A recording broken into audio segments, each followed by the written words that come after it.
আচ্ছা। Hello everyone. Hello সবাইকে। Hello. হ্যাঁ, আচ্ছা আজকে আমাদের অতিথি আ আ পিঙ্কি চিরান দিদি। তিনি আচ্ছা আমরা উনার পরিচয় উনার মুখ থেকে শুনি আসলে। দিদি আপনার পরিচয় আপনি একটু নিজের মুখে দেন। আ আমি পিঙ্কি চিরান। আমি গারো কমিউনিটির একজন। আমি বাংলাদেশী গারো কমিউনিটির আ একজন আদিবাসী আরকি। আমার পরিচয় আসলে খুব বড় কিছু নাই। আমি ইন্ডিজিনাস ফিমেল ব্যান্ড আছে এফ মাইনর। এটা আ অনেকেই শুনেছেন আবার অনেকেই শোনেননি। তো ইন্ডিজিনাস ফিমেল ব্যান্ডের লিড ভোকালিস্ট আমি। আর হচ্ছে আর কি পরিচয়? আর আম কি আপনি কি চাকরি-বাকরি করেন? যে বলেন যে আমি চাকরিও করি পাশাপাশি। চাকরি বলতে আমি রেস্টুরেন্ট মিডিয়া অ্যান্ড কমিউনিকেশন এখন হচ্ছে ইন্টার্নশিপ করছি যে এই মাসে শেষ হবে। আচ্ছা, তো আচ্ছা। শেষ হলে আসলে বোঝা যাবে আমি চাকরি করব। চাকরিতে আমাকে নিচ্ছে কি নিচ্ছে না। আচ্ছা। ওকে। আ আ আচ্ছা তাহলে আপনার হচ্ছে আপনি তো বর্তমানে ঢাকায় থাকেন। আপনার ছোটবেলায় যদি আমরা যাই, যে আপনার ছোটবেলায় বড় হওয়া কোথায়, জন্ম কোথায়, স্কুল, কলেজ কোথায় ছিল? এসব নিয়ে আমরা একটু শুনতে চাই। হ্যাঁ, আমি স্কুল, কলেজ, ইউনিভার্সিটি পাঠ অলরেডি চুকিয়ে গেছি।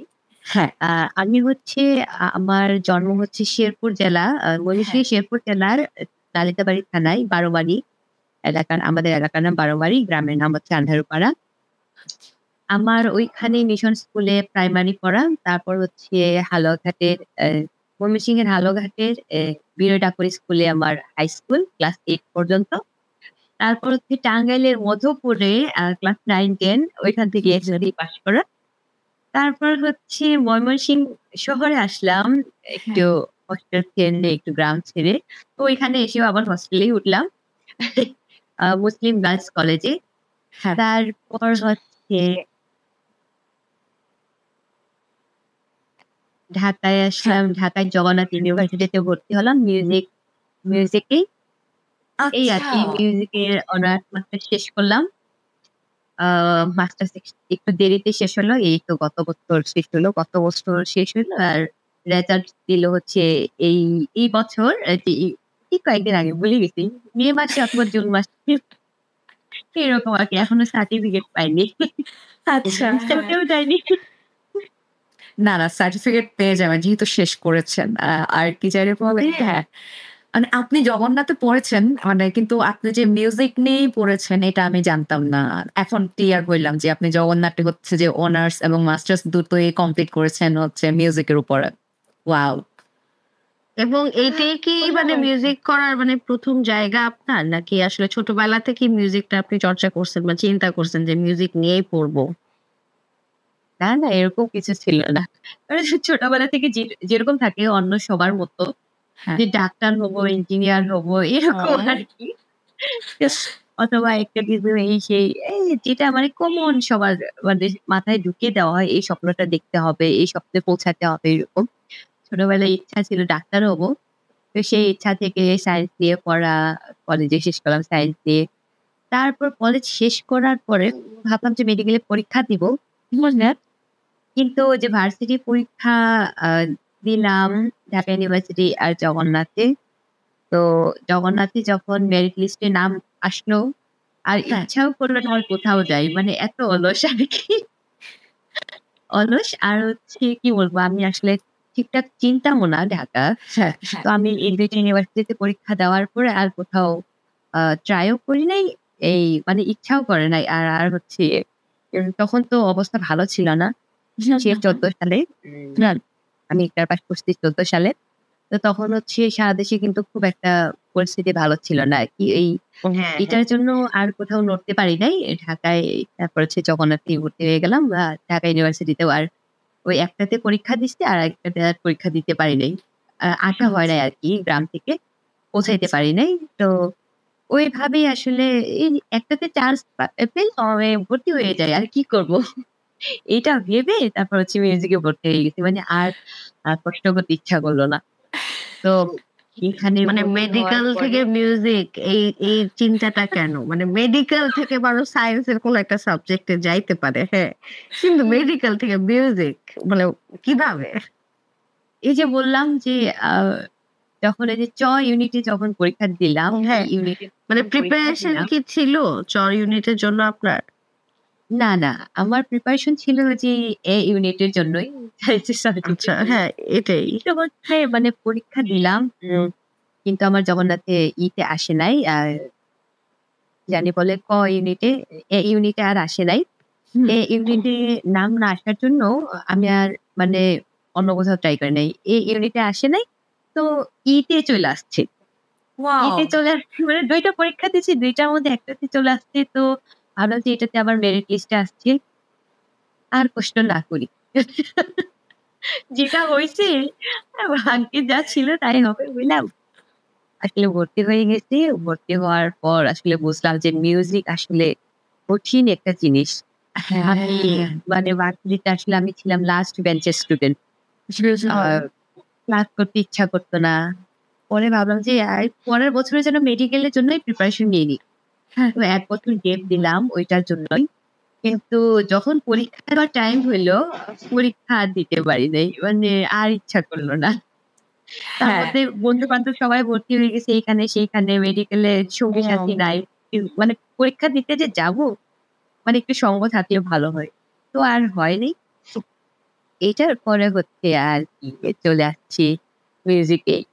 কিন্তু এত কঠিন একটা সাবজেক্ট মানে আমার কাছে মনে হয় যে পড়াশোনা মানে লিখবো, পড়বো তারপর হচ্ছে পরীক্ষা দিব শেষ। কিন্তু এটাতে পরীক্ষা দিব, লিখবো, পড়বো আবার হচ্ছে ভাইবা দিব, প্র্যাকটিক্যাল দিব। তাও আবার মানে লিখিত না কোনো মানে কাজের কাজ কিচ্ছু না। সব গলার কারসাজি করতে হবে। মানে যেটা আসলে সবচেয়ে কঠিন। হ্যাঁ, অনেক গলা রেওয়াজ শুকিয়ে করতে ভালো হয় থাকে না। আপনার? হ্যাঁ? অনেক রেওয়াজ করতে হইতো তখন? হ্যাঁ, ও ভাই সবচেয়ে কঠিন কাজ যেটা সকালবেলা উঠে নেওয়াজ করা। এটাই ঠিক করতে হয়। না, যেহেতু অনেকে আসলে আপনার জানে হচ্ছে না। ওই যে আপনি একটু আগে বললেন যে আপনার মানে ইচ্ছা ছিল সায়েন্স ব্যাকগ্রাউন্ডে মানে মেডিকেল বা অন্য কোনো সায়েন্স রিলেটেড সাবজেক্টে পড়তে। তো তার মানে তো আপনার মিউজিক নিয়ে ছোটবেলা থেকে খুব একটা চর্চাও ছিল না। না চর্চা ছিল, অ ছিল ও! বলেই আসলে আসতে পারছি। ও আচ্ছা। ওকে, ওকে। আমরা এটা জানতাম না। হ্যাঁ। হ্যাঁ, তো এটাই আমি তখন জিজ্ঞেস করছিলাম। চর্চা ছিল বলতে আসলে আ ছোটবেলা থেকে যে গান-টান শিখতাম। এই ওয়ার্ল্ড মিশনের একটা ছিল আমাদের এখানে যে গান শিখাতো, হ্যাঁ, হারমোনিয়ামে শিখাতো। হ্যাঁ, তো ওইখানে একটু সারেগামাপা ওইটা শিখা, তারপর ওই ছড়া গান, একটু হ্যাঁ। দেশাত্মবোধক স্কুলে গাওয়া, একটু হাই স্কুলে উঠে একটু নজরুল সঙ্গীত গাওয়া, রবীন্দ্রসঙ্গীত গাওয়া, একটু লালন গীতি, একটু ভাটিয়ালি, ভাওয়াইয়া মানে জানাশোনা ছিল। তারপর হচ্ছে আমি আসলে মিশনারি স্কুলে বড় হইছি তো, মিশনারি হ্যাঁ, স্কুলে পড়াশোনা করছি, মিশনারি হোস্টেলে ছিলাম। হ্যাঁ, তো আমাদের সবসময় পালা থাকতো যে ক্লাস ওয়াইজ হ্যাঁ। যে আজকে এই ক্লাসের মেয়েরা গান চালাবে, রবিবার অমুক চালাবে, পরের দিন এরকম। তো মানে গানের চর্চা আসলে ছিল। মানে সবসময়ই গান করতাম। কিন্তু আচ্ছা, আচ্ছা। মিউজিকে ভর্তি হওয়ার পরে যে খুঁটিনাটি এই রাগ, তাল, অমুক-সমুক এগুলো হ্যাঁ, মানে এগুলো ধারণা ছিল না। থিওরিটিক্যাল তো অনেক আরো ডিপে গেলে আরো অনেক টাফ হতে থাকে। হ্যাঁ, তারপরে ওইটা আবার ভাঁজে গলায় নিয়ে আসা, গলায় বসানো, ওইটা আবার শোনানো, এটা মানে খুবই ডিফিকাল্ট ছিল আমার জন্য। তার কারণে আসলে আমার অনার্স লাইফটা খুবই বাজে গেছে। মাস্টার্সটা আরো বাজে। আ ওনাটা শেষ করছি আরকি। আচ্ছা। আ कोई नचता है कि बोल रहा है कब से वो कुछ चिल्ला रहा है उसको परेशान কি জানি হইল? তাই। আমরা কি গান্ধী চূড়াল শুনে ফেললাম? গাঞ্জি চূড়াল না? কি জানি বলে? বুঝি সেই না, না কিছু না দিদি। আচ্ছা হ্যাঁ, এই যে আপনার তো তারপরে তো অনেক কাঠ খড় পোড়ায় অনেক কিছু থিওরি নতুন করে শিখে অনার্স মাস্টার্স কমপ্লিট করলেন। আচ্ছা এর মধ্যে হচ্ছে মানে আপনাদেরকে আমরা যখন চেনা শুরু করছি এফ মাইনর হুম, এফ মাইনর মাধ্যমে কিন্তু আমরা চিনি আপনাদেরকে ২০১৬ সাল থেকে। তো তো এই যে এফ মাইনর ব্যান্ডটা যে ফর্ম করা, এটা আপনারা কিভাবে করলেন? যে এস মাইনর কিভাবে হলো? এবং নামটা যে এফ মাইনর এটা কেন? এইটা আসলে একটা মানে আমি মিউজিকে পড়ি। তো পড়তাম, তখন আড্ডা দিতাম। একটু মানে আড্ডাবাজ ছিলাম তো, তো যেখানে সেখানে মানে অনেক মানুষের সাথে আড্ডা দিতাম। তো হ্যাঁ, জাদুর ছিল দাদার সাথে, উনি তো আমাদের কমিউনিটির একজন মানে মিউজিশিয়ান, একটু হ্যাঁ, আমাদের মানে বড় মাপের শিল্পী আমাদের কমিউনিটিতে। তো হ্যাঁ, হ্যাঁ। উনার সাথে যখন আড্ডা শুরু হলো, সে জানলো যে আমি মিউজিকে পড়ি। তখন বলল, "তুমি মিউজিক ওই যে একটা গান গাতো?" হ্যাঁ, হ্যাঁ, হ্যাঁ। পরে বললাম যে, "গান গাইতে পারি বলে তো মিউজিক আসছি।" তো একটু শোনালাম। তখন বলল যে, "আমাদের আদিবাসীদের বিভিন্ন কমিউনিটি, আমাদের দেশের বিভিন্ন কমিউনিটির মানে অনেক গানগুলা হারায় যাচ্ছে। আমাদের কমিউনিটির অনেক গানগুলো হারায় যাচ্ছে। যেটা আসলে আমরা ছোটবেলায় শুনতাম, এখন আর শুনি না। তারপর হচ্ছে আমাদের যে পালা গানগুলা ছিল, আমাদের মানে ট্র্যাডিশনালি কিছু গানের আলাদা, আলাদা ধরন ছিল, ওগুলো হারায় যাচ্ছে। মানে আধুনিক গানের ভিড়ে আসলে ওগুলো হারায় যাচ্ছে। হ্যাঁ, তো এগুলো আমরা চর্চা করতে পারি কিনা?" তা আমি তো এক বাক্যে রাজি। আমি বলছি, "হ্যাঁ, আমি রাজি।" কারণ আমার আমি ছোটবেলায় আসলে এই ব্যাকগ্রাউন্ডে বড় হইছি। আমি জানতাম যে আধুনিক গানটাই আমি আসলে বিশেষ করে আমি মানে মানে এখন যেটা নিয়ে পড়ছি এটাই আসলে তাল মিলাইতে পারছি না। তো উনি বললেন যে, "মা।"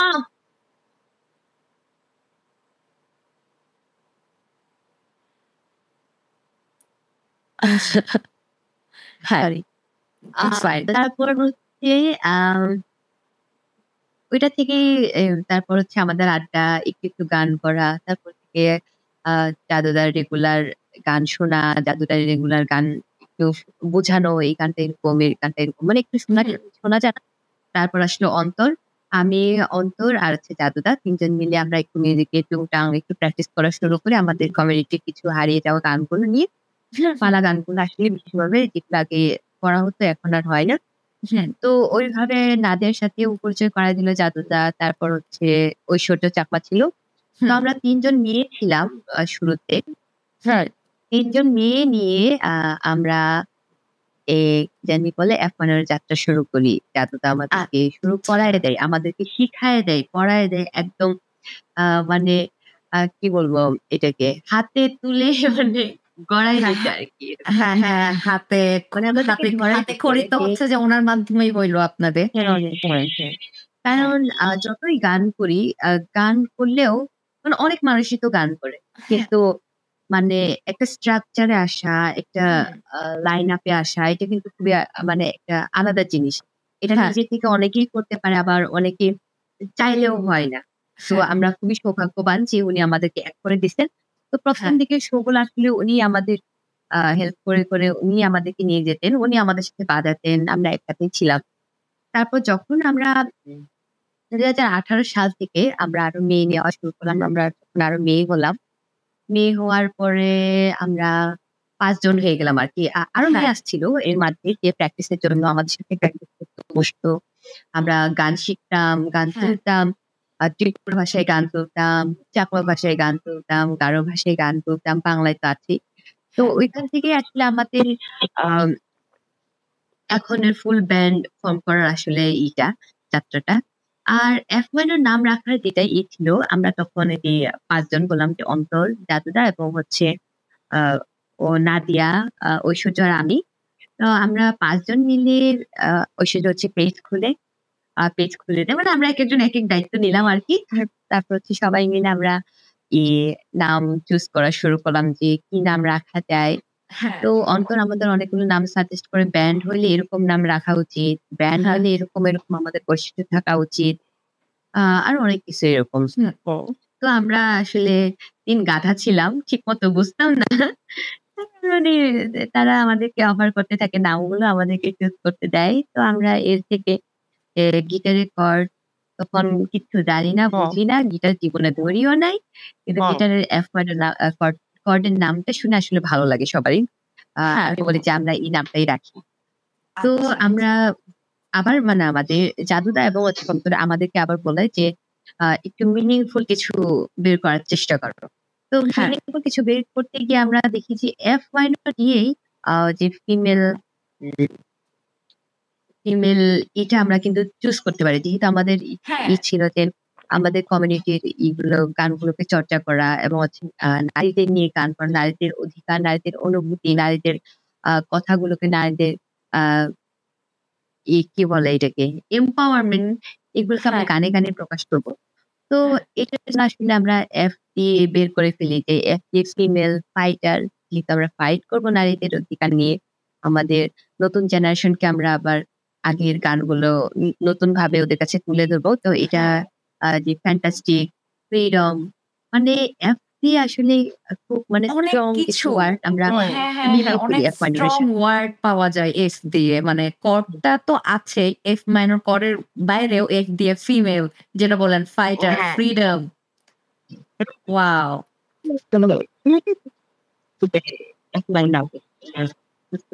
এবং মাইনারটারও কিন্তু মানে নারীদেরকে যে আসলে শোনা হয় না সেই জায়গা থেকেও, যেহেতু আপনি বলছেন নারীদের হ্যাঁ কথা থাকে গানগুলোতে, তো এইটাও আসলে অনেক সুন্দর সেই হিসাবে চিন্তা করলে। অনেক পাওয়ারফুল যে নামটা, হ্যাঁ অনেক মিনিং পাওয়ারফুল। অনেক কিছুতেই মানে নেওয়া যাচ্ছে। রেডি করেই আসলে এক মাইনের নামটা রাখা। আচ্ছা, এটা কি আপনারা এবং 2016 সালে রেখেছেন? 16 সালে, হ্যাঁ, 16 সালে আচ্ছা মানে যখন আমরা ফর্মটা করি তো আসলে 16 সালে। তখন থেকে আস্তে, আস্তে সবকিছু গোছাইতে শুরু করি। নাম, তারপর একটা পেজ খুলি, একটা জানি বলি একটা প্র্যাকটিসের জায়গা ঠিক করি। এই হ্যাঁ তখন থেকে। আচ্ছা, ওয়াও। আচ্ছা, একটু আগে বললেন যে আপনি অনেক ভাষাভাষীর আপনারা গান প্র্যাকটিস করতেন। আচ্ছা, আপনি কয়টা ভাষা পারেন বলেন তো? ভাষা পারি এরকম না, শুনলে মোটামুটি বুঝি আর গান করতে পারি। তো এটা হচ্ছে চাকমা, ত্রিপুরা, মারমা খুব কঠিন। হ্যাঁ তঞ্চঙ্গা বুঝে যায়, তঞ্চঙ্গা, হাজং, তারপর কোচ গান, এরকম আর কি। হাই সে কি এগুলো বাদ হাতের আছে। নাগালে। হ্যাঁ, তারপর ইংলিশ হচ্ছে যে ইংলিশ পারি না ঠিক মতো। না না আরে ভাই এত কিছু ইংলিশটা, পারে ইংলিশটা হচ্ছে যে এটা এতগুলা। ইজি। হ্যাঁ, ইংলিশটা তো ইজি। আমরা ছোটবেলায় হচ্ছে যে প্রাথমিক শিক্ষা আমাদের ইংলিশ হুম বই পড়ে হয়ে যায়। মানে ওইটা একটু চেষ্টা করা হয়ে যাবে। কিন্তু অন্য ভাষাগুলো শেখা বা হচ্ছে অন্য ভাষায় গান গাওয়া এবং হুম প্রোনাউন্সিয়েশন আমি গতকালকে শুনছি যে খুবই চমৎকার। তারপর হচ্ছে যে হ্যাঁ, আপনারা তো অসমীয়ার গানগুলো করেন। হ্যাঁ। হুম অসমীয়া ল্যাঙ্গুয়েজের। হ্যাঁ, ওটাও হচ্ছে আপনারা করতেছেন। মানে অনেকগুলো ভাষা তো ভাই। মানে এত এত চেষ্টা করি আরকি। কিন্তু সবসময় আসলে আমাদের পারফেক্ট হয় না। তো এটার জন্য আমরা ট্রাই করি যে আ আ যাদের গান তাদের কাছে হ্যাঁ। গিয়ে আমরা আসলে শোনার চেষ্টা করি। উচ্চারণগুলো ওদের কাছ থেকে শিখে নেওয়ার চেষ্টা করি। বোঝার চেষ্টা করি মিনিং গুলো, এরকম আরকি। কারণ এত মানে আ হুম মানে বাংলা বললে যেরকম, বাংলায় কিন্তু অনেক ওয়ার্ড আছে যেটা আসলে ইংলিশে হয় না। যেটা আমরা মানে ইংলিশ ভাষাভাষীদের বোঝাবো। তো এটা আমাদের হুম ঘুরায় ফিরে ১ টা ২ টা সেন্টেন্স মিলে তারপর কিন্তু ওয়ার্ডটা বুঝাইতে হয়। হ্যাঁ। এরকমই কিছু হুম ওয়ার্ড হুম ওই ভাষাগুলোর মধ্যেও আছে যেটা আসলে বাংলায় বুঝাইতে গেলে ওই এরকম আরকি। বলে না এটা এরকম, এই যে এরকম এটা আরকি। এরকম করে, করে বুঝে নিতে হয়। আচ্ছা, আচ্ছা তো আরেকটা এটাও কিন্তু মজা যে গান গেতে গিয়ে এতগুলা ল্যাঙ্গুয়েজ শিখে ফেলা, হ্যাঁ, এবং আবার উনারাও কিন্তু মানে ৫ জন মানে বিভিন্ন মানে কমিউনিটির বিভিন্ন কমিউনিটি মানে হ্যাঁ। হ্যাঁ বিভিন্ন ভাষাভাষীর মানুষ উনারা নিজেরাই। তো হ্যাঁ, হচ্ছে এটাও কিন্তু একটা মজা যে ল্যাঙ্গুয়েজ শেখা। আমি এটা জানি, তুমি এটা জানো, এটা খুবই চমৎকার আসলে। আমারই মজা লাগতেছে ওদের জার্নিটা শুনে। হ্যাঁ, আচ্ছা। আমি আরেকটা প্রশ্ন করতে চাই। সেটা হচ্ছে আপনারা এই ৫ জন যখন একটা টিম ফর্ম করলেন, আপনারা ১ম শো কোথায় করেছিলেন? ৫ জন হওয়ার আগে আমাদের যে ৩ জন মেয়ে ছিলাম আর জাদুদা এবং অন্তর ছিল এবং অনুপম ছিল আমাদের সাথে। তখন আমাদেরকে অনুপমও হেল্প করছে। অনেক। তখন আমাদের আসলে ব্যান্ড হিসেবে ১ম শো হচ্ছে আ ২০১৬ সালেই নভেম্বর মাসে আ ইতে আমাদের ওয়ানগালা উৎসবে আরকি। তখন আমরা আচ্ছা, আচ্ছা। গারোদের ওয়ানগালা উৎসবে। তারপর হচ্ছে আমাদের ১৭ সালে আ একটু শো থাকে। শো থাকে বলতে তখন আমরা মানে আমাদের সাথে অনেকজন আসছে, আবার কয়েকদিন চলে যাচ্ছে, আমাদের জেনার পছন্দ হচ্ছে না, এরকম করে করে কারণ আসলে সবাই তো আর ফোক পছন্দ করে না, সবাই না। একটু রক চায়। মানে ব্যান্ড মানে রক, ব্যান্ড মানে মানে অনেক ঝাঁকানাকা কিছু এরকম তারা ভাবতো। তারা আসলে মাথায় করে নাই, কন্টিনিউ করে নাই। মানে এই যে 5 জন হওয়ার আগে আমাদের সাথে আরো অনেকজন ছিল।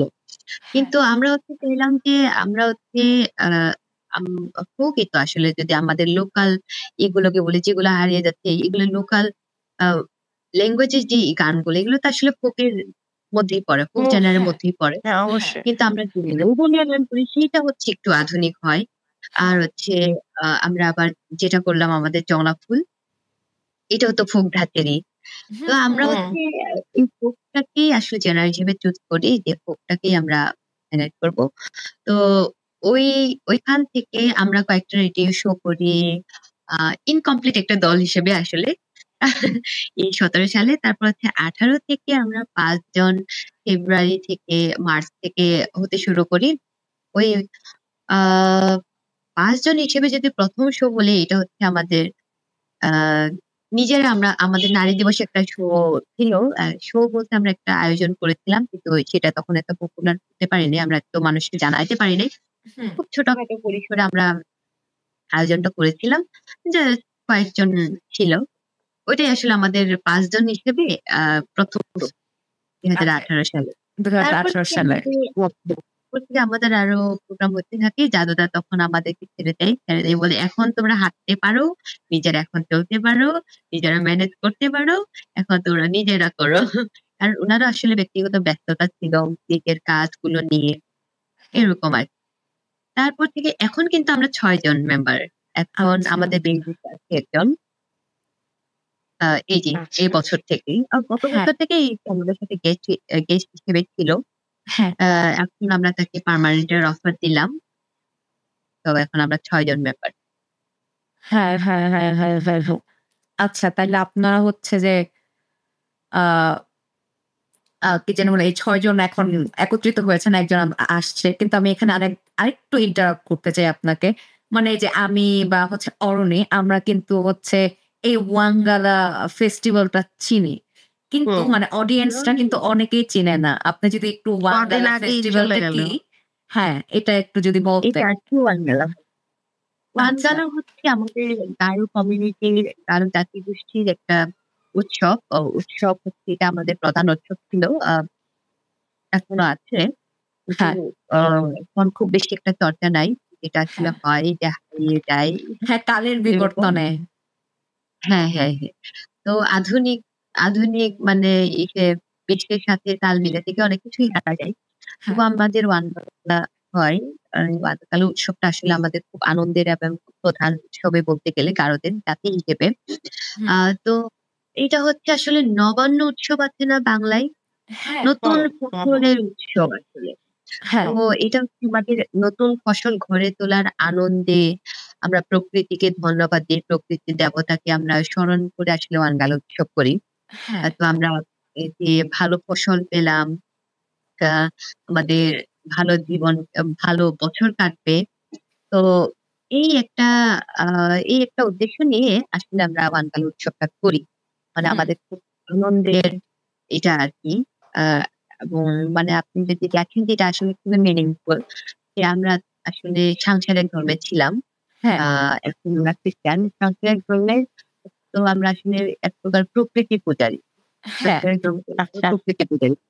তো প্রকৃতির তো পূজা হিসেবে আমরা আসলে বিভিন্ন সময় বিভিন্ন দেবতাকে আমরা এই মানি। সেটা হচ্ছে যেমন ফসলের একজন দেবতা, আ আমরা সূর্যের, প্রকৃতির, এই যে বাতাসের, ঝড়ের, হ্যাঁ, এরকম একটা থাকে না আমাদের হ্যাঁ, হ্যাঁ, হ্যাঁ। প্রকৃতি পূজার যেমন এখানে এটা হ্যাঁ, আপনি হ্যাঁ, হ্যাঁ। শুনে প্রকৃতি পূজা জানবেন। যেমন পানির গঙ্গা। হ্যাঁ, হ্যাঁ, হ্যাঁ, হ্যাঁ। হ্যাঁ, নদীর একজন এরকম আরকি। তো আ আমরা হচ্ছে ফসলের দেবতাকে আমরা আসলে স্মরণ করে উনার কাছে ফসল উৎসর্গ করে ধন্যবাদ জানিয়ে এই উৎসবটা করি আরকি। নতুন আচ্ছা। ফসলটাকে ঘরে তোলার আগে, মানে ঘরে তোলার আগে অথবা ঘরে তুলেই আমরা হচ্ছে উনাকে উৎসর্গ করে পুরা এলাকা হয়ে আরকি পুরো আ গ্রামের মানুষজন মিলে এই উৎসবটা করা হয় আর কি। এটাই হচ্ছে ওনার কাজ। আচ্ছা, এটার আরো সুন্দর ভাষায় সুন্দরভাবে আরো ব্যাখ্যা আছে, যেটা হ্যাঁ। আসলে আমি জাস্ট বোঝানোর জন্য বললাম। এত ব্যাখ্যায় গেলে তো আর শেষ হবে না আসলে। হ্যাঁ, হ্যাঁ, এই যে মানে আপনি বললেন না বেসিকটা যে যতটা। হ্যাঁ, যে সাংসারিক ধর্মে ছিল তো প্রকৃতির পূজারী হুম। এরকম কালচার কিন্তু ত্রিপুরাদের মধ্যেও আছে, তারপরে চাকমাদের মধ্যেও আছে। যখন নতুন ফসল ঘরে তোলে ওরা গ্রামের কমিউনিটিরা মিলে ছোট করে একটা মানে প্রোগ্রাম করা বা গ্রামবাসী সবাই মিলে একটা প্রোগ্রাম করা যেহেতু নতুন ধান আসছে। হ্যাঁ, হ্যাঁ, এটা হ্যাঁ, হ্যাঁ। কিন্তু সাউথ এশিয়ান মানে অনেক জায়গায় মানে এটা কৃষকদের বিভিন্ন উৎসব এই যে নবান্ন বলো, ওয়াঙ্গালা বলো কিংবা আরো মানে এই রিজনে অনেক কমিউনিটির মানে এই কৃষকদের মধ্যে এটা আছে যে নতুন ফসল হলেই একটা উৎসবের মধ্যে ওটা উদযাপন করতে হবে। হ্যাঁ, হ্যাঁ, হ্যাঁ, হ্যাঁ, হ্যাঁ। আচ্ছা। মানে একটা ধন্যবাদ অনুষ্ঠান, হ্যাঁ, হ্যাঁ, ছোট অনুষ্ঠান। মানে হ্যাঁ, এটা হ্যাঁ, আসলে যেমন আমি বলি যে এটা ধন্যবাদ অনুষ্ঠান। ধন্যবাদ দিয়ে আমরা ফসলটা ঘরে তুলছি। আবার একেকজন বলে এটা হচ্ছে আমরা পেলাম ভালো ফসল এটার জন্য উৎসর্গ করলাম যেন দেবতা সন্তুষ্ট থাকে। হুম, হুম, হুম। আবার পরের বছর যেন আমাদের আরো ভালো ফসল দেয়। এরকম হ্যাঁ, আরকি। হ্যাঁ, হ্যাঁ, কৃতজ্ঞতা প্রকাশ করার জন্য। হ্যাঁ, সেটা আসলে এক কথায় বলেছি যে কৃতজ্ঞতা প্রকাশ এবং আ নতুন বছরের জন্য কিছু চাওয়া। হ্যাঁ, নতুন বছরে যেন আবার এর থেকে দ্বিগুণ ফলন হয় বা এর থেকে ভালো ফলন হয়। মানে যে দেবতাকে আমরা পুজি মানে ওনাকে হচ্ছে যে স্যাটিসফাই করার জন্য। অলসো এ সেলিব্রেশন যে গ্রামের কমিউনিটির মানুষজন যে একটা প্রোগ্রামে আমরা সবাই গেদার হচ্ছি একসাথে। আমরা কথা বলছি, আনন্দ করছি, মজা করছি। এটাও একটা ফ্যাক্ট। আমার হচ্ছে মনে পড়লো আমি তো ত্রিপুরা মানে আমার বাবা কিন্তু ত্রিপুরা। আর আমার মা চাকমা। তো আমি হচ্ছে ত্রিপুরা কমিউনিটির বা হচ্ছে ত্রিপুরাদের অনেক কিছুই আমি জানি না। কারণ আমার কালচারটা যেহেতু হচ্ছে মা কেন্দ্রিক হয়ে গেছে না? যেহেতু মা চাকমা, তো হচ্ছে চাকমাদের অনেক কিছু জানি। কিন্তু ওভাবে ত্রিপুরাদের কোনো কিছু জানা হয়নি। তো ছোটবেলায় আমিও এরকম একটা প্রোগ্রামে মানে অ্যাটেন্ড করেছিলাম। তাও আমি মানে শহর থেকে গ্রামে পরীক্ষার শেষে ঘুরতে গেছিলাম। তো ওখানে গ্রামের সিনিয়ররা বলল যে, "চল তোকে একটা জায়গায় নিয়ে যাই।" ওই বছর। তো আমি বললাম যে, "কোথায়?" তো অনেক দূর হাঁটায় নিয়ে গেল। অর্ধেক গাড়িতে গেলাম, অর্ধেক হেঁটে গেলাম। তো যখন ফাইনালি গ্রামে পৌঁছাইলাম দেখলাম যে হচ্ছে একটা প্রোগ্রাম করছে। মানে ত্রিপুরা কমিউনিটির লোকজন। তো প্রোগ্রামে হচ্ছে আপনার মানে আমি জিজ্ঞেস করলাম পরে ওই দাদা-দিদিদের যে, "এটা কিসের প্রোগ্রাম?" তখন ওনারা বলল যে, ওনাদের নতুন ফসল ওনারা আজকে ঘরে তুলছে। সেজন্য ওরা হচ্ছে যে এই প্রোগ্রামটা করতেছে। আজকে নতুন ভাতও খাবে, তারপরে আবার হচ্ছে যে একটু পূজাও করবে। এরকম আরকি। যেন আগামীতে ভালো দিন আসে, ভালো ফসল আসে এবং এই বছরে যে প্রাপ্তি ওটার জন্য ওরা কৃতজ্ঞতা জানাচ্ছে এই টাইপের আরকি। তখন বুঝলাম। হ্যাঁ, হ্যাঁ। যে এই প্রোগ্রামটা খুবই মজার। হ্যাঁ, পুরো গ্রামের মানুষ অংশগ্রহণ করে। পুরো গ্রামের মানুষ হ্যাঁ, যার ঘরে যে ফসল হলো সেই ফসল নিয়ে আসে। হ্যাঁ, কারো একটু আলু, কারো ধান, হ্যাঁ, হ্যাঁ, কারো যার যেটা থাকে। পেঁপে। আমি যেটা দেখছি মানে ছোটবেলায় যে পেঁপে, নতুন গাছের পেঁপে, তারপর হচ্ছে আমাদের শিমুল আলু, আ বা মিষ্টি আলু, তারপর হচ্ছে যে আম বিন্নি চাল হ্যাঁ, এরকম আরকি। যার ঘরে যেটা হয়েছে নিয়ে আসি। তারপর হচ্ছে আমরা আ আরো অনেক কিছু। তো ওই সময় আবার আমাদের যে পানীয় আছে, আমাদের প্রধান পানীয় সেটা হুম। দিয়ে আসলে করা। মানে গ্রামের সবাই মিলে একসাথে তারপর আনন্দ করা, রান্না বান্নাও খাওয়া-দাওয়া। তো হয় নতুন ফসল দিয়ে।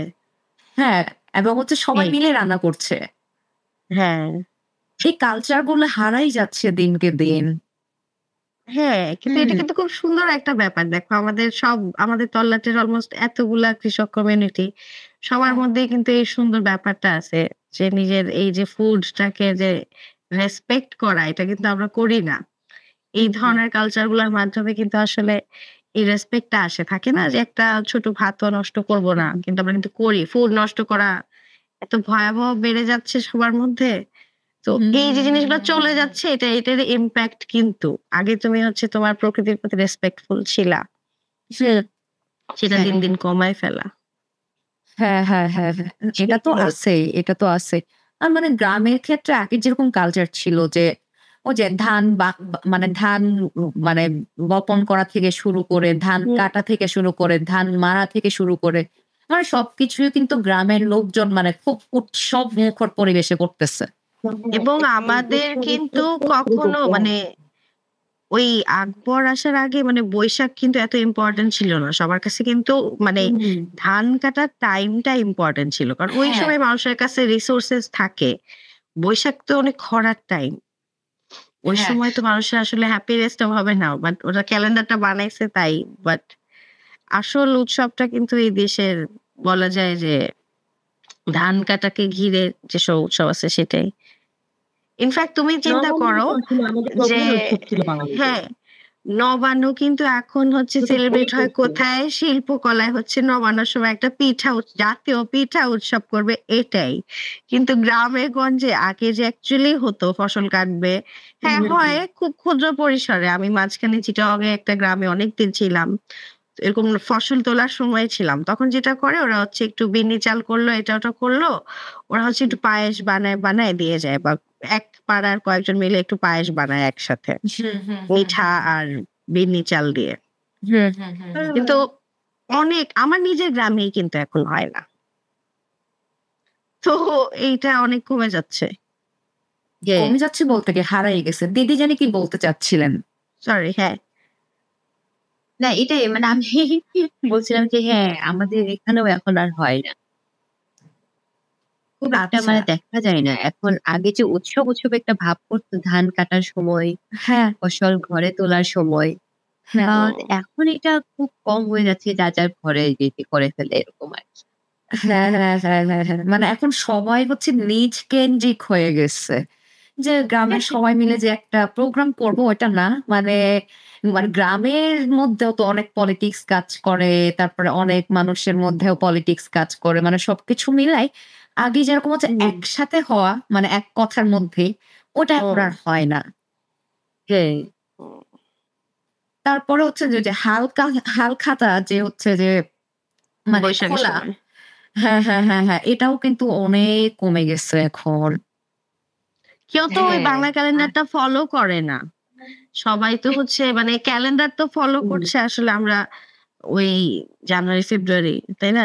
ওই খ্রিস্টান ক্যালেন্ডারই তো ফলো করতেছি। তো সবাই আলটিমেটলি এক ছাদের নিচে চলে আসতে গিয়ে নিজের অনেক কিছু কিন্তু হারায় যাচ্ছে। হ্যাঁ, সেটাই। আচ্ছা। হ্যাঁ, আমরা আবার দিদির কাছে ফেরত যাই দিদির এফ মাইনর নিয়ে। আমরা আবার কথা বলি।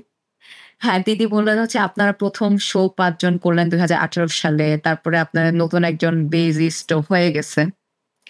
আর আপনাদের গান হচ্ছে নতুন যত গান আছে মোটামুটি মানে আমি গতকালকে আপনাদের YouTube চ্যানেলটা একটু ঘুরে আসলাম। না, আপনাদের YouTube চ্যানেলে কিছু নাই। সেটা দেখেই আমি হচ্ছে একটু অবাক হইছি। হ্যাঁ, হ্যাঁ, বললাম না আসলে করা হয় না কিছু, এই ফটো করছি তারপর হচ্ছে একটু মাঝে একটু যদি আমার সাথে কেউ দেয় একটু লাইভ করে দেয়, একটু ভিডিও করে দেয়, ওইটুক ওইগুলো আমরা ইউটিউবে দেই, ফেসবুকে দিই, ওই পর্যন্তই। আসলে আমাদের প্রফেশনালি যে একটা আছে যে আমাদের সব শোগুলো একটু লাইভ করবে, আমাদের সব গানগুলো একটু আহ ভিডিওতে মানে ভিডিও করে দিবে, এরকম আসলে হয় নাই আমাদের। না এখানে আমি আরেকটা প্রশ্ন করতে চাই। সেটা হচ্ছে মানে আপনাদের যে 'জংলা ফুল' তারপরে এছাড়াও হচ্ছে যে রবির একটা গান করেছেন আপনারা।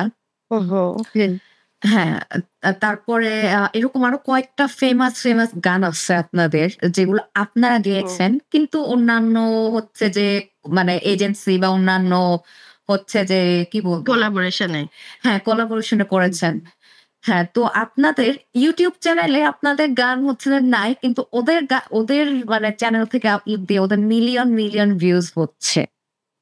হ্যাঁ, সেটাই। এটা আসলে আমাদের চ্যানেল ছিল না তো ১ম এ। তো আমাদের এত YouTube নিয়ে ব্যথা ছিল না। আমরা যে ফেসবুক পেজে দিতাম ওইটুকুই। আসলে আমাদের এটা ছিল না যে আমরা এটাকে আমাদের করে রাখি বা আমাদের এখান থেকেই দিয়ে আমরাই সব করি। তো আমাদের পেজের রিচও তখন কম ছিল, ফেসবুকেরও। আবার ইউটিউব তো আসলে আহ, তখন করি নাই, মানে আমার এটা যে ইমেল আইডি থাকলেই যে ইউটিউব চ্যানেল হয় এটাও জানতাম না আর কি। আচ্ছা, হ্যাঁ, হ্যাঁ। তো এটাই আরকি যে আপনারা মানে আপনাদের গান হচ্ছে লোকজন ব্যবহার করছে। মানে আপনারা হচ্ছে রয়ালিটির যে একটা ব্যাপার থাকে যে এই গানের রয়ালিটি আমাদের। কিন্তু হচ্ছে যে আপনারা ব্যবহার করছেন এরকম আরকি। যে গতকালকেই আমি হ্যাঁ, রবির এটা, যে রবির যে গানটা আমাদের, ওইটা কিন্তু আমাদের প্রথম মিউজিক ভিডিও, পরাণ প্রিয় গান। ওইটা হচ্ছে ওই ভালোবাসা দিবসের জন্যই ওদের এই স্পন্সরে ওইটা করা। তো এটার জন্য ওদেরই রয়্যালিটি। কিন্তু এটা আসলে এই গানের পিছনে একটু কাহিনীও আছে, যেটা আসলে তখন আমরা জানি না রয়্যালিটি মানে গান তো গানই সবাই শুনবে, সবাই দিবে। এখন এটা যে আমার পেজে দিতে হবে বা ওদের পেজে শুধু দিতে হবে, এটা আসলে আমরা জানতাম না। যখন তারা মানে আম, বললো যে এটা আমরা এই ভিডিওটা আমরা কোথাও ব্যবহার করতে পারবো না, তখন আসলে আমাদের একটু খটকা লাগলো। আমি নিজেই যে আমি বলছি, কেন আমরা গেলাম, আমরা কেন করতে পারবো না? ওরা বলছে এটা করতে পারবা, কিন্তু হচ্ছে অনুমতি লাগবে, যেহেতু এটা রবির জন্য করা, তো ভালোবাসার দুজনে। তো এটা শুনে আসলে তখন আসলে আমাদের মাথায় একটু একটু ঢুকছে। তখন আমরা বড়দের সাথে কথা বলছি যে কেন এরকম, তারা তো আমাদেরকে এরকম এরকম লিখছে না। তো এইটা যে মাঝখানে যে এজেন্সিটা ছিল, মানে অনেকদিন যেটা বলি, রবির সাথে তো আমাদের ডিরেক্ট কন্ট্যাক্ট হয় নাই। এজেন্সি ছিল, যে এজেন্সির মাধ্যমে করা, তারা আমাদেরকে কোনো কিছু ক্লিয়ার করে নাই। তারা আচ্ছা। তো আমাদেরকে ইন্টেলেকচুয়াল প্রপার্টির কন্ট্রাক্ট কিরকম হয় সেটা নিয়ে কোনো ধারণা ছিল না। না শুরুর দিকে, এখন যেটা আছে এটাও ছিল না আমাদের আগে। আমরা ভাবছি যে গান যেখান থেকে যাক মানুষ শুনবেই, আমাদেরই তো গান, মানে এক্স্যাক্টলি এটা আমরা মানে আগে জানতাম। এটাই মানে এখন বলতে চাইছি যে গান তো গানই, যে গাচ্ছি ছাড়বেই ভিডিও, হ্যাঁ, সে ছাড়লে কমে ছাড়লে এরকম। কিন্তু হ্যাঁ। রয়্যালিটির যে একটা ব্যাপার থাকে, এটা আসলে একটা ধাক্কা, দুইটা ধাক্কা, তিনটা ধাক্কা খাওয়ার পরে আসলে আমাদের একটু আক্কল হইতে বলে যে এটা আসলে এরকম ব্যাপারটা কি না, পরবর্তীতে এটা আমাদের করতে গেলে আহ ভিডিওটা আমরা দিতে পারবো না, এরকম আর কি। তো না, এটা নিয়ে না, আমাদের এখানে মানে আপনারা তো শিল্পী, আপনারা তো পেটও চালাইতে হবে, বুঝেন নাই? যে আপনাদের হচ্ছে যত গান আছে, ঠিক আছে, ওরা যেহেতু স্পন্সর করছে, রবি যেহেতু স্পন্সর করছে, ওরা এটা আসলে করবেই।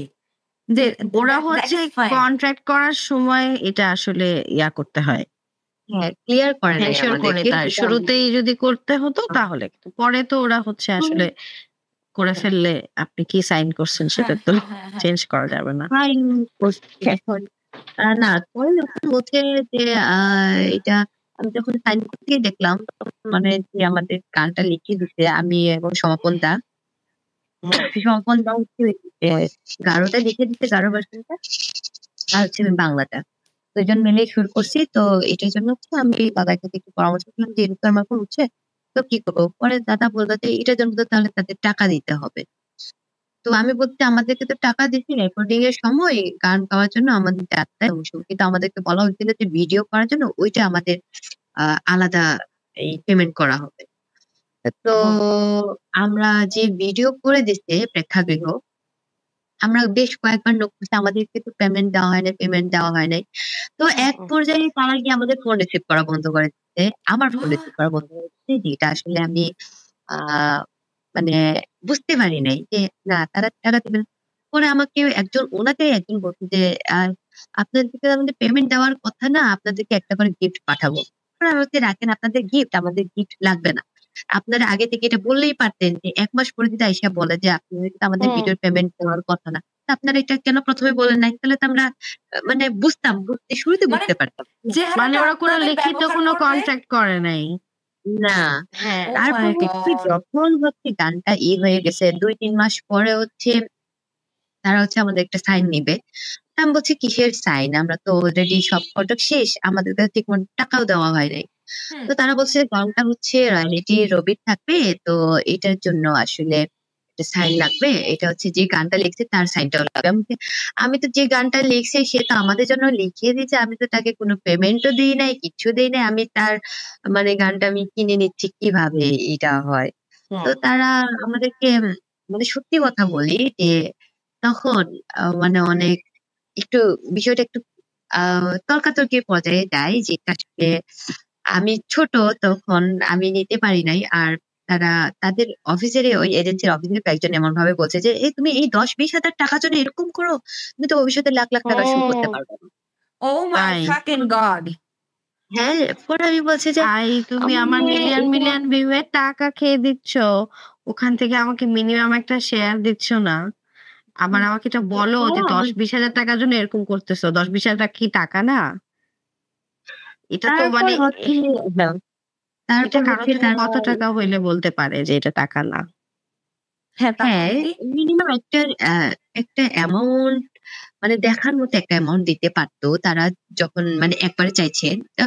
একবারে গানটা যেহেতু চাচ্ছে তো সেই তো হুম। মানে মানে যেটা হয় আর্টিস্টদের কাছ থেকে একটা গান নিলে হই আমরা ছোট, হই আমরা নতুন গান করছি, তো এটার জন্য মানে আমাদেরকে ঠকানোটা আসলে ঠিক হয় নাই, যেটা আসলে আমি মনে করি ওই মানুষদেরকে দেখলে আমার আর এখন ভালো লাগে না।